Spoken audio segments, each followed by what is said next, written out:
Assalamualaikum warahmatullahi wabarakatuh. Pada kali ini kami akan mengkisahkan bagaimana sahabat Nabi yang disangka mati syahid, tapi ternyata menjadi penghuni neraka. Bagaimana kisahnya?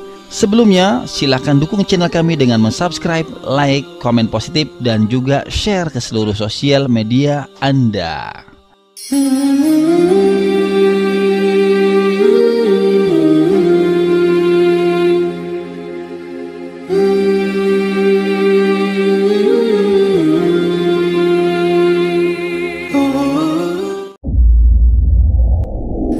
Kisah berikut ini mengajarkan kita untuk lebih berhati-hati dalam menghakimi orang lain. Waktu itu Nabi Muhammad SAW sudah berhijrah dari Mekah ke Madinah, yang dahulunya bernama Yastrib. Akan tetapi kaum musyrikin Quraisy masih saja terus merongrong ketentraman kaum muslimin. Apalagi sesudah kekalahan orang-orang kafir dalam perang Badar pada tahun kedua Hijriah, mereka menaruh dendam kesumat pada Rasulullah SAW dan para sahabat-sahabatnya. Kira-kira 1 tahun kemudian, kesempatan untuk melampiaskan kebencian itu akhirnya tiba. Perang Uhud menjadi salah satu bukti nyata provokasi orang-orang musyrik yang tidak pernah ridho akan syiar Islam. Dalam pertempuran tersebut, pasukan muslimin berjumlah sekitar 700 orang. Rasulullah SAW memimpin langsung mereka, baik selama penyusunan strategi maupun di medan jihad. Sementara itu, kaum musyrikin yang berangkat dari Mekah berjumlah lebih banyak, tidak kurang dari 3.000 orang. Kalah jumlah tak berarti surutnya semangat jihad kaum muslimin. Bahkan tekad para sahabat Nabi Muhammad SAW semakin kuat untuk melawan musuh-musuh Allah. Mati syahid pun menjadi sebuah kerinduan. Melindungi Rasulullah SAW menjadi sebuah dorongan hati yang teramat kuat. Di antara penduduk Madinah yang berangkat ke medan pertempuran ialah seorang laki-laki bernama Qathman. Ia ikut dalam kubu kaum muslimin. Tentara Quraisy berkemah di selatan bukit Uhud. Abu Sofyan mengelompokkan mereka menjadi infanteri di bagian tengah dan 2 sayap kavaleri di samping. Sayap kanan dipimpin Khalid bin Walid, waktu itu belum memeluk Islam.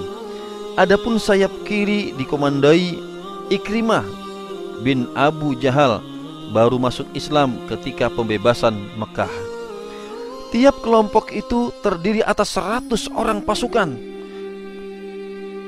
Abu Sofyan juga menempatkan 100 pemanah di barisan terdepan. Bendera dan panji-panji kebesaran Quraisy dibawa Tolha bin Abu Tolha. Hari yang dinanti pun tiba.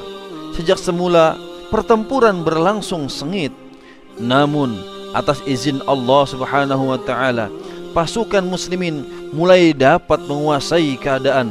Bahkan kemenangan sudah terasa jelas berada di pelupuk mata.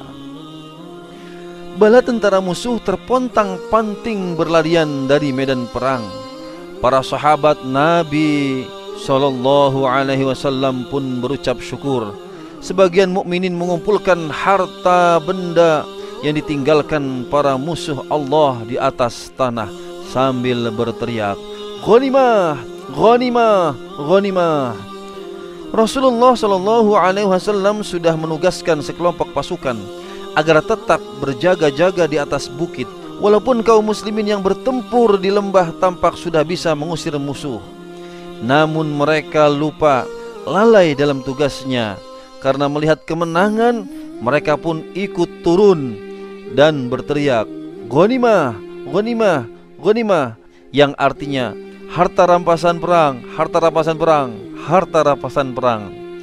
Alhasil, kelompok yang dipimpin Khalid bin Walid berhasil menyerang balik kaum muslimin dari atas bukit. Barisan porak-poranda, bahkan Nabi Muhammad sallallahu alaihi wasallam mengalami luka-luka pada wajah beliau. Tak sedikit sahabat Nabi yang gugur di medan perang Uhud tersebut.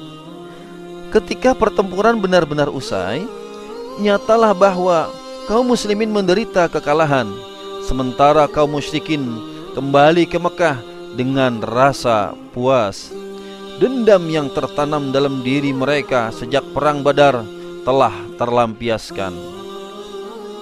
Teman-teman sekalian, tidak seorang pun di antara kita yang dapat menandingi kehebatan Utsman, kata salah seorang sahabat, sebab Utsman ditemukan ikut gugur di medan perang Uhud.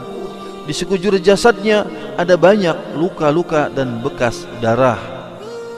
Para sahabat mengira Utsman sangat mulia karena Utsman gugur sebagai syuhada atau mati syahid.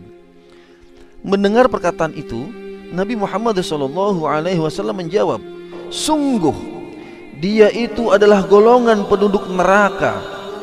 Para sahabat menjadi heran, bagaimana mungkin seseorang yang telah berjuang dengan begitu gagah berani di medan pertempuran justru akhirnya dimasukkan Allah Subhanahu wa taala ke dalam neraka.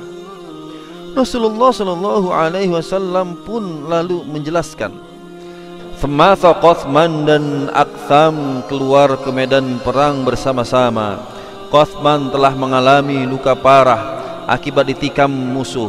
Badannya dipenuhi dengan darah. Utsman mengambil pedangnya, kemudian mata pedang itu dihadapkan ke dadanya. Ia benamkan pedang itu ke dalam dadanya. Utsman ternyata mati bukan dibunuh musuh, melainkan bunuh diri, menurut Nabi Muhammad SAW. Warga Madinah itu bunuh diri karena tidak tahan menanggung kesakitan akibat dari luka yang dialaminya.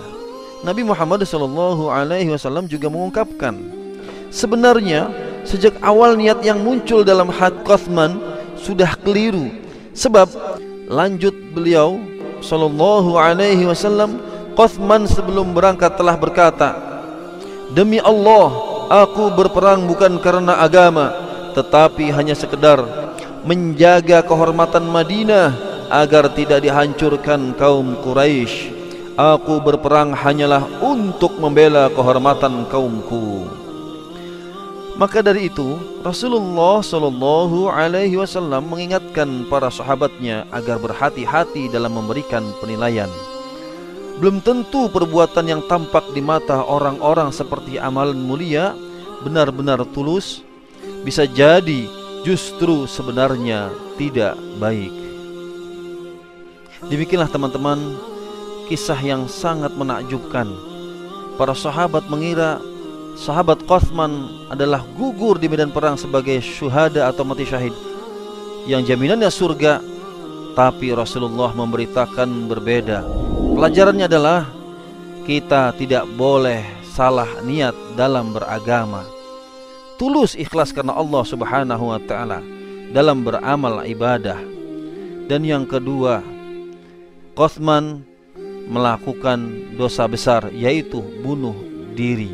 Dan bunuh diri merupakan dosa besar, dan itu tidak diperkenankan dalam agama Islam apapun alasannya.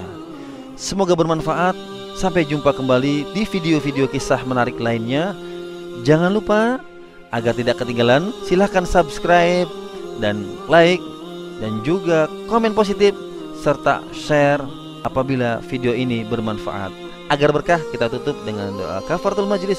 Subhanakallahumma wa bihamdika asyhadu an la ilaha illa anta astaghfiruka wa atubu ilaik. Wassalamualaikum warahmatullahi wabarakatuh.